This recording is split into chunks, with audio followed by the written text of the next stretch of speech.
Sunday তো আমরা যত সময় আইছেন আমরা জানি না কই আছে, আমরা কোনো এটার খবরটা কিন্তু তারা যাতে ইনফর্ম করে এখানে যাতে স্যার বাবু আসেন। আমরা আমাদের প্রশাসনের বিরুদ্ধে আমাদের কোনো লড়াই না, আমরা চাই যাতে আমাদের বোনকে উদ্ধার করা হোক এবং এমনতর ঘটনা রাজ্যে যাতে আর না ঘটে। আমরা খুবই ব্যথিত। এর আগেও শান্তিবাজারে এরকম একটা ঘটনা ঘটছে, একজন গৃহবধূরে কৈলাসহর থেকে একজন লোকে, যার নাম আমি জানি না, অজ্ঞাত পরিচয়, তুলিয়া লিয়া গেছে। এরকম একজন জিহাদি আমরা যতটুকু জানতে পারছি তুলিয়া লিয়া গেছে, পরে থেকে খুব কষ্ট হয়তো উদ্ধার করা হয়েছে। আপনারা কয়টার সময় এরকম ঘটনা শান্তিবাজারে ঘটতেছে এবং আপনারা কয়টার সময় ফটিয়া থানাতে উপস্থিত হয়েছেন? আধা ঘন্টা হইব হয়তো, আধা ঘন্টা। তো আপনারা কি থানার লোকে সাক্ষাৎ করছেন? আমরা তো কই সার্ট না পাইলে আমরা কেমন সাক্ষাৎ করতাম? আমরা 12টার সময় আইছি, এখন 12টা আরো বেশি হইব, আধা ঘন্টা কি হইব, 2 ঘন্টা হইব, 2 ঘন্টা হইব আমরা আইছি। আপনাদেরকে এখনো প্রশাসন কোনো আশ্বস্ত করে নাই যে এখন আপনারা কি বার্তা দিতে চাইবেন? আমরা আন্দোলন চালিয়ে যাইবো, আমরা প্রশাসনের উপরে বিশ্বাসী, প্রশাসন আমরা এটা করো আর আমরা আন্দোলন চালাই যাইবো যত সময় পর্যন্ত হইছে না। আমরা নিশা দেববর্মা বোনের লাগি, হিন্দু বোনের লাগি উদ্ধারের জন্য আমরা কথা দিছি। তারা মা বাবারে তারা 3 দিন ধরে খাইছে না, আমরা তারা গিয়া বুঝাইয়া বুঝি আপনারা খান, ভাত খান, না হইলে আপনারা শরীরে যদি শক্তি না থাকে লড়াই করতে। আজকে থানা ডেপুটেশনে নিশা দেববর্মার পরিবার পক্ষ থেকে কারা কারা উপস্থিত আইছে? এরা পিতা মাতা আইছে, স্থানীয় আমাদের বাইরেও আইছে, আপনারা দেখেন স্থানীয় বাইরে আইছে। আমরা এখানে গেছি, আমরা সবার সাথে যোগাযোগ করি, আমরা এখানে আইছি। আমরা নিশা দেববর্মা কোন ক্লাসের ছাত্রী এবং কোন এলাকাতে বাড়ি? ওর 12 এর পরীক্ষা দিতেছে তাই মেয়েটা, এরপর এখানে পরীক্ষা 2-3টা দিছে, এরপর এখান থেকে তারে কয় তারিখ অপহরণ হয়েছে? 13 তারিখ, 13 মার্চ। হ্যাঁ 13 মার্চ। কোন স্কুলে পরীক্ষা দিতে আসছিল? ফটিকরা স্কুল, শান্তির বাজার থেকে ফটিয়াতে পরীক্ষার দেওয়ার জন্য আসে। তারপর ওর কোনো ইয়ে নাই, হদিশ নাই। অপহরণ করছে এবং যে অপহরণ করছে তার বাবা স্বীকার করছে। যে অপহরণ করছে ওর নাম কি? মখলিস মিয়া। কোন এলাকাতে ওর বাড়ি? ওই জায়গাতেই, শান্তিবাজারেই বাড়ি। আপনার পরিচয়টা? আমার পরিচয়, আমার নাম, আমরা এলাকাবাসী, আমার নাম রাহুল বণিক। আমি এখানে আমার হিন্দু সমাজের থেকে আমরা কাজ করি। আমরা এটাই পরিচয়, আমরা হিন্দু যুব সংগঠনের কাজ করি না, আমরা হিন্দু জাতীয়তাবাদী। আমরা হিন্দুত্বের জন্য কাজ করি, হিন্দু সমাজের বিপদে চাপায় পড়ি। আমাদের একজন কর্তব্য হিন্দু নাগরিক হিসেবে আমরা এতটুকু আমরা করি। ঠিক আছে, আপনারা আধা ঘন্টা ধরে এখানে থানাতে আপনারা দাঁড়াচ্ছেন যে পুলিশ আপনাদের কোনো এখানে আইয়া বইছি, ওইখানে আরো আসলো 1 ঘন্টা, আধা ঘন্টা, প্রায় 1 ঘন্টার উপরে হইছে। তো প্রশাসনের ব্যাপার নিয়ে কি কইবেন? প্রশাসন আমরা চাই, 2 দিন হয়ে গেছে মা বাবা ভাত খাইতেছে না, তারাও টেনশনে যে মেয়েটারে নিয়ে। এরকম ঘটনা আমরাও দেখছি কৈলাসহরে কিছু 1 বছর আগে বাংলাদেশ পাচার করে দিয়েছে একটা মেয়ে। এটা কিতা হইতাছে, আমরা খুব দুশ্চিন্তায় আছি। ঘটনাটা দেখো, মেয়েটা দেখো, ছোট্ট একটা বাচ্চা, এই দেখো মা বাবা, তারা কষ্টটা একমাত্র একজন মা বাবাই তো এটা বুঝবো।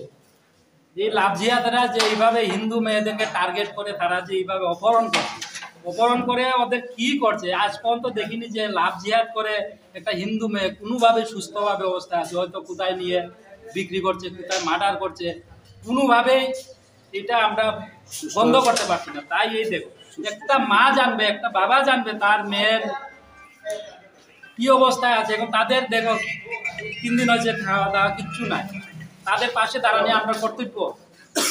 ঠিক আছে, এবং এরকম ঘটনা ওরও করতেছে। কিছুদিন আগে কারগিলে এরকম একটা ঘটনা করছে, একটা জনজাতি মেয়েরে শান্তিবাজার থেকে নেওয়া হয়েছিল। সম্প্রতি কতটা ঘটনা হয়েছে এরকম ফটিয়া থানা এলাকাতে? আমরা তো এটার হিসাব নাই, কিন্তু যতগুলা ঘটনা আমরা জানা মতো। আমার ভাই বলছে যে কারগিলে হয়েছে, শান্তিবাজার হয়েছে, অনুমানিক কয়টা হবে এরকম? 8-10টা ঘটনা। আপনাদের কাছে কি এরকম নথিপত্র আছে? হ্যাঁ, আমাদের কাছে অনেক নথিপত্র আছে। আমরা এটা নিয়ে ও ভাই বলছে 8-10টা ঘটনা সত্য। কারণ দেখো, লাভ জিহাদে মানে কি, ওদের পরিবারে তো অনেক ঘটনা করছে। সম্প্রতি কারগিলে একটা ঘটনা করছে, শান্তিবাজারে 2টা ঘটনা করছে এরকম, আর ইটালিয়া 2টা ঘটনা এবং কারগিলে একটা ঘটনা করছে কারগিলের আশেপাশে। এটা তো আমরা আন্দোলন এখানে আইছিলাম, এটারও একটা হয়তো নিউজ হইছে কি জানি না, থানা বাবুরা এফআইআর আছে। দেখো, গত 13 তারিখে আমাদের একজন জনজাতি হিন্দু বোন স্কুলে পরীক্ষা দিতে আসে, বাড়ি থেকে বের হয়েছে, কিন্তু বাড়িতে আর রিটার্ন যায়নি। অনেক খোঁজখবর করার পরে জানা গেছে যে একজন মুসলিম ছেলে অপহরণ করে কোথায় নিয়ে গেছে কোনো হদিশ নেই। লাভ জিহাদের শিকার মা বাবা দেখেন 3 দিন ধরে না খেয়ে আছে, তাদের কষ্টটা বোঝার মতো এইখানে কেউ নেই। ঠিক আছে, তা আমরা আজকে উনার যে আমাদের বোনই, ওনাকে উদ্ধার করার জন্য আজকে আমরা ফটিকরা থানাতে এসেছি, ডেপুটেশন দেব এবং অবিলম্বে যাতে এই লাভ জিহাদিকে গ্রেপ্তার করা হয় এবং আমার বোনটাকে যাতে উদ্ধার করে মা বাবার হাতে তুলে দেওয়া হয়, তার জন্য প্রশাসনের কাছে আমি সাহায্যের আবেদন আজকে আমরা জানাবো এবং আমরা আন্দোলন আমাদের এই আন্দোলন চলবে। যিনি নিখোঁজ হয়েছে ওনার নাম কি? নিশা দেববর্মা, কোন ক্লাসের ছাত্রী? ওই তো 12-এর পরীক্ষা দিতে চলে রাখি। ওর বাড়ির ঠিকানা কোন জায়গায়? বাড়ির ঠিকানা হচ্ছে গিয়া শান্তির বাজার, ফটিকা থানা এরিয়া। ফটিকরা থানা এরিয়া। আর কোনখানে স্কুল, কোন স্কুলে পরীক্ষা দিতে আসছে? পরীক্ষা দিতে ফটিকরা।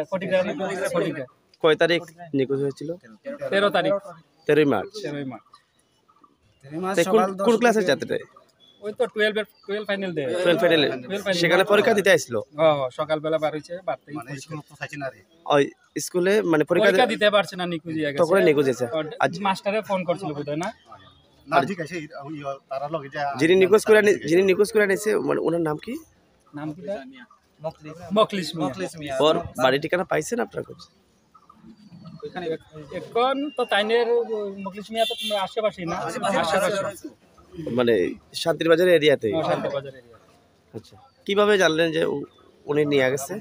বাবা এবং কথা বলছে, বাবা স্বীকার করছে। তাইনের মানে মানুষের মানে শুনছে মানে তারা জিজ্ঞেস আমরা, তারা কইছে পরে আমরা কাছে হইতে পারে এরকম আর কি। কি নাম আপনার? শিকার গেছে মানে কিডন্যাপ করছে। কি নাম আপনার? আমার নাম হইছে মঙ্গলজি দেববর্মা।